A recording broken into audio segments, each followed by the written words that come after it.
183,966. That's how many tech workers have been cut in 2026 as of this week. And here's the part that's important. 55% of those layoff announcements explicitly cited AI automation or machine learning as a contributing factor.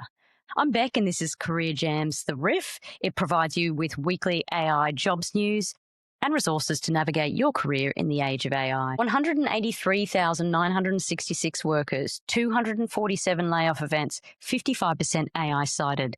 Before we start to talk about anything else, let's look at the scoreboard. According to layoff tracking site Skill Syncer, which aggregates from SEC filings, Crunchbase, Bloomberg, and Reuters, as of June 12, 26, there have been 247 layoff events this year. The more interesting number, 55% of layoff events this year explicitly cite AI automation. Now, I want to be precise here. It doesn't mean AI literally fired those people. We've talked about AI washing before on this channel, and Sam Altman himself said recently, I don't know what the exact percentage is, but there's some AI washing where people are blaming AI for layoffs that they would otherwise do. And then there's some real displacement by AI of different kinds of jobs. Deutsche Bank analysts called it a significant feature of 26. The problem, as Altman also acknowledged, there's also real displacement happening.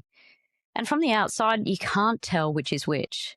What we can say is companies that are profitable are cutting people to fund AI infrastructure. Meta, Amazon, Oracle, 8,000 out, 115 to 135 billion in AI capex. Meta, I'm not sure really where to start here. In recent months, Meta began implementing layoffs of approximately 8,000 employees, 10% of its total workforce, as part of an AI-focused restructuring. An additional 7,000 were reassigned to AI teams, and 6,000 open roles were cancelled. At the same time, Meta announced AI capital expenditures of 115 to 135 billion for 26, nearly double last year's spending. So the story is, we can't afford you, but we can afford to spend 135 billion on the machines replacing you. And if you want a glimpse of what's coming, Meta is reportedly training its AI systems by monitoring employee workstation activities. Some employees describe it as incredibly demoralizing. We've seen this last year with the case of Catherine Sullivan, who lost a job at Commonwealth Bank in Australia in July 25. She had no idea her work developing scripts and testing responses for the chatbot Bumblebee would put her out of a job. She lost her job after 25 years with the company alongside 44 others in what were the first job cuts directly attributed to an Australian company's uptake of AI. CBA later reversed its decision to cut 45 jobs from its call centre department after the financial sector union took it to the Fair Work Commission. And they quote, CBA's initial assessment that the 45 roles were not required did not adequately consider all relevant business considerations, and this error meant the roles were not redundant, a spokesman said. We have apologised to the employees concerned and acknowledge we should have been more thorough in the assessment of roles required. We're also reviewing our internal processes to improve our approach going forward. Welcome to the future of work. You're training the data set. 82 disrupted occupations, employment growth slowing to 0.9%. This week, Deloitte's Access Economics dropped its June 26 employment forecast report, specifically focused on AI's impact on the Australian labour market. Here's what they found. Annual employment growth in Australia slowed to 0.9% in the year to April 2026, down from 1.9% average over the 3 previous years. Unemployment has risen to 4 percentage points since December. Deloitte identified 82 AI disrupted occupations, roles where AI can replace the core tasks without needing much human judgment, empathy, or interpersonal skill.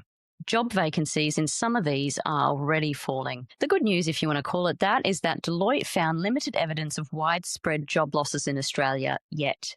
Their read is that AI is currently playing more of an augmentative role here. The qualifier on that, Deloitte partner Sarah Rogers basically said, don't get smug.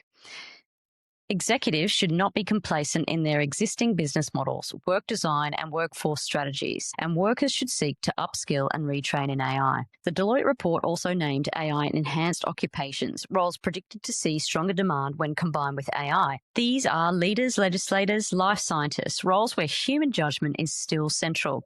SpaceX just did the biggest IPO in history and is doubling its headcount. 75 billion raise, stocks up 19% on day one, and they are hiring. Right now, SpaceX has over 1,700 open roles, engineering, manufacturing, operations. At Starbase in Texas alone, they are planning to go from 4,000 to 8,000 employees this year. The money from this IPO funds that expansion. Starship development, Starlink global growth, and AI unit burning through cash at pace. Their roles aren't entry level. They want engineers, embedded software developers, data analysts, production specialists, mission operations, senior, heavy technical, fast-paced roles. If your skills are in aerospace, satellite tech, or deep infrastructure, this is your moment to be knocking on their door. At the limit, firms automate their way to boundless productivity and zero demand. This one came out in March and has been gaining traction. I really wanted to give it some airtime. I haven't spoken about it yet, but researchers from Wharton at UPenn and Boston University published a peer-reviewed mathematically modeled paper called the AI layoff trap. The conclusion in one sentence: at the limit, firms automate their way to boundless productivity and zero demand. Here's the mechanism. A company fires 500 workers and replaces them with AI. A competitor fires 700. Another fires 1,000. Every company is acting rationally. Every company is following its financial incentives correctly. But the workers they were fired are also customers. And when you lose your job faster than the economy can absorb you, you stop spending. Consumer demand falls, companies respond by automating more, which cuts more workers, which cuts more spending, which drives more automation. The loop has no natural exit. The researchers tested every proposed solution: universal basic income, capital income taxes, worker equity participation, upskilling programs, and more. Every single one failed in the model. The only intervention that broke the loop was a Pigovian automation tax. I've never heard of it, and I probably didn't pronounce it right, but it's a per-tax levy every time a company replaces a human with AI, forcing firms to price in the demand destruction they're creating before they pull the trigger. No government is implementing this. No major economy is seriously discussing this.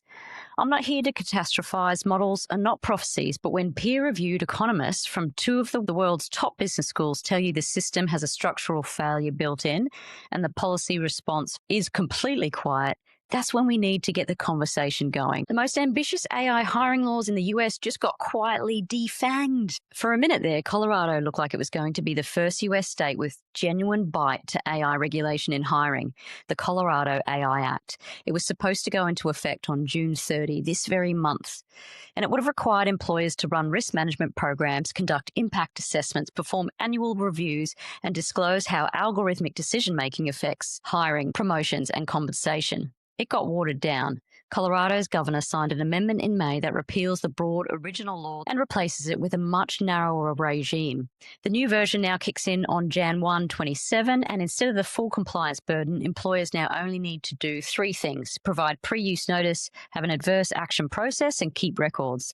The most onerous requirements, the impact assessments, annual reviews, and reporting algorithmic discrimination, that's gone. For workers, this matters. Right now, no federal law requires employers to disclose whether AI played a role in a hiring decision, a promotion decision, or a layoff. Colorado was trying to change that, and it got negotiated down. Watch this space. The EU AI Act has a different set of gnashes. Australia's watching, but as of June 26, if an algorithm decided you weren't worth a job offer, the company probably doesn't have to tell you.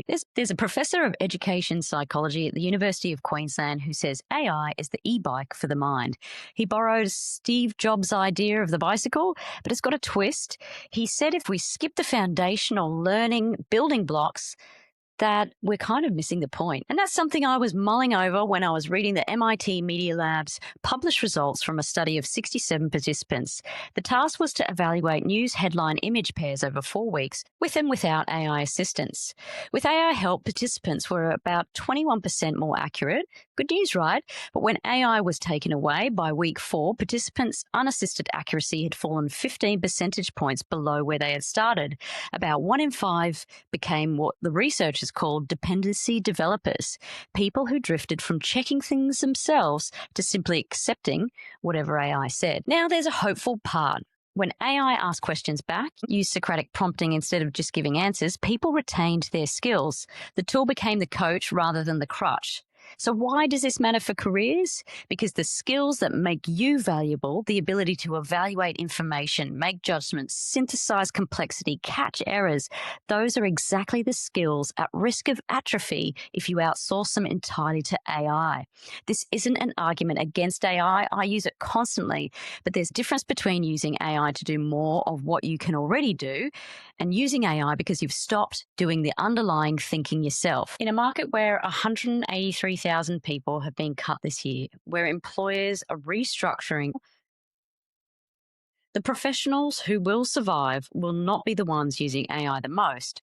They'll be the ones who use AI well, meaning they'll still bring the judgment that makes the output worthwhile. Don't let the tool become the skill. Thanks for joining this week's AI Jobs News on Career Jams The Riff. If you like it, spread it, get it like Career Jam. Make sure you're subscribing to receive our weekly jobs news, our insights and updates and interviews to help you navigate your professional career in the age of AI.